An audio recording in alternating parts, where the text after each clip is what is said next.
stories from around the world. Do you ever feel like your home is haunted?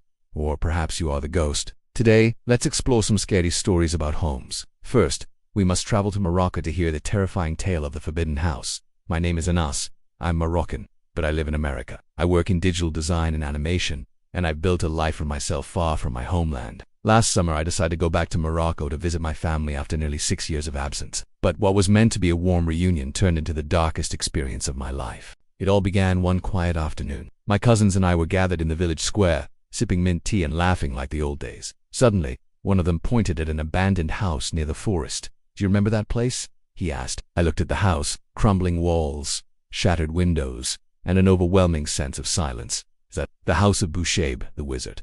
I asked, almost whispering. They nodded. Bouchaib was once a powerful sorcerer. Rumors said he had made a pact with the jinn, and that he used a forbidden book written in ancient Hebrew to control them. People avoided his house, especially after his mysterious disappearance. No one knew if he was dead or alive, just gone. That night, curiosity consumed me. Maybe it was the American mindset of exploring the unknown, or maybe I just wanted to prove to myself that fear was a myth. I convinced my cousin Kareem to come with me.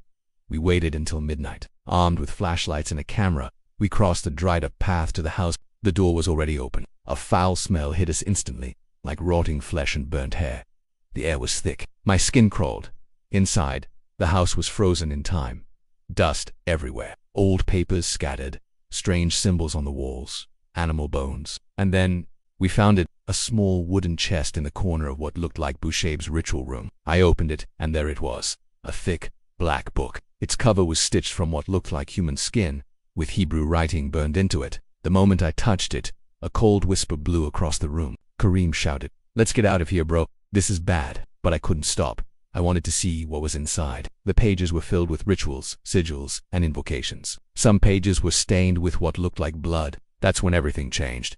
The door slammed shut. Our flashlights flickered. Then we heard footsteps upstairs, heavy, slow, like something dragging itself across the floor. But there was no second floor. At least, not anymore. The roof had collapsed years ago. Kareem was frozen. I grabbed his hand and we ran. But the exit was gone. The door had vanished. Just a wall stood where it used to be. Then came the whispering. Dozens of voices all around us, in languages I didn't understand. The book flew from my hands and opened on its own. The pages flipped violently until it landed on a ritual.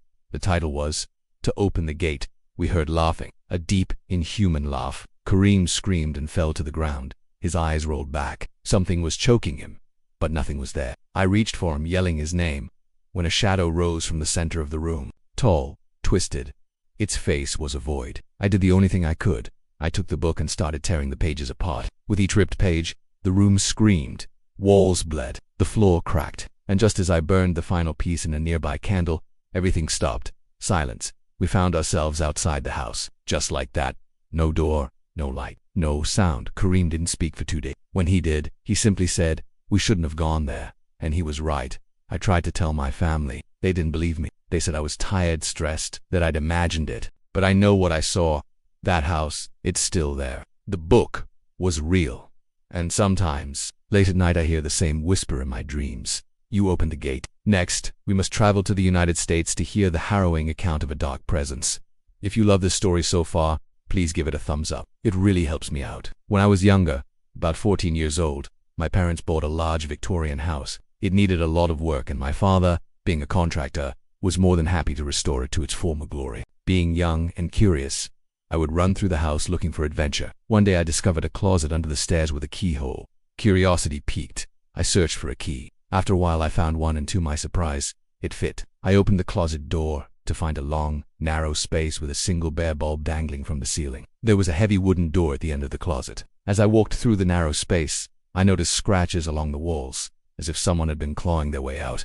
I reached the door and pushed it open. To my surprise, it was a mirror. I stared at my reflection and gasped. The scratched walls were visible behind me in the mirror. Confused, I stepped closer and the image rippled. Then a tall, gaunt figure stepped out of the mirror. Startled, I backed away, my heart pounding. He followed me. Fear propelled me forward and I ran from the room. I never looked back. From that day, strange things happened. Objects moved on their own. Doors slammed shut. Footsteps echoed in the halls. And then there were the scratching sounds in the walls. Sometimes I could swear I heard voices muttering in the closet. My parents didn't believe me when I told them. They thought I was making it all up. So they left the house to investigate and see what the commotion was about.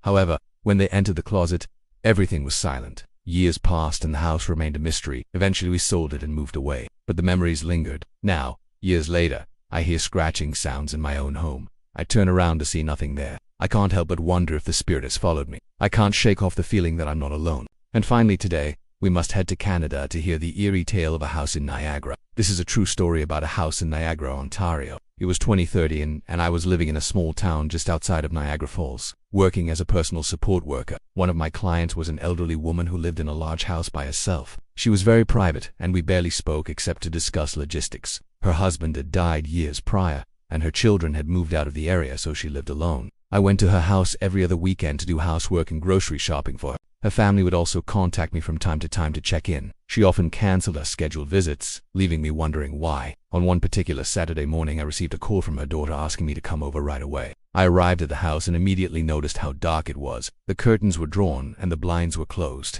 I walked inside and called out, "Hi, Mrs. Davis, it's me here." Then I heard shuffling. Her voice was very weak, but she managed to say, "Come upstairs." I climbed the stairs and she led me to her bedroom. She gestured for me to sit down on the bed and continued to shuffle around the room.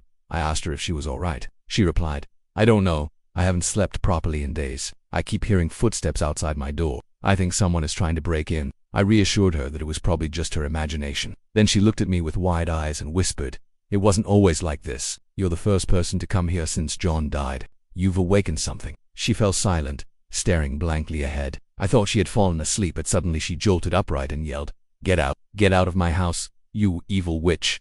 She lunged at me, scratching and biting. I managed to escape from her grasp and ran out of the room, down the stairs and away from the house. I locked the front door behind me and fled to my car. I sat there for a moment, catching my breath before driving away. I tried to shake off the disturbing encounter, but the events kept replaying in my mind. I couldn't understand why Mrs. Davis had attacked me. Had she been possessed by a demon?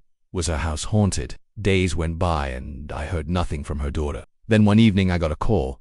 Mrs. Davis had passed away. I felt a sense of relief knowing that whatever had possessed her had now ended. Later I learned that our house had been sold and the new owners were unaware of its dark history. I wondered if the entity that had taken hold of Mrs. Davis had also claimed her life. I hope that wherever she is, she has finally found peace. If you love scary stories, stay tuned for more. And thank you for watching.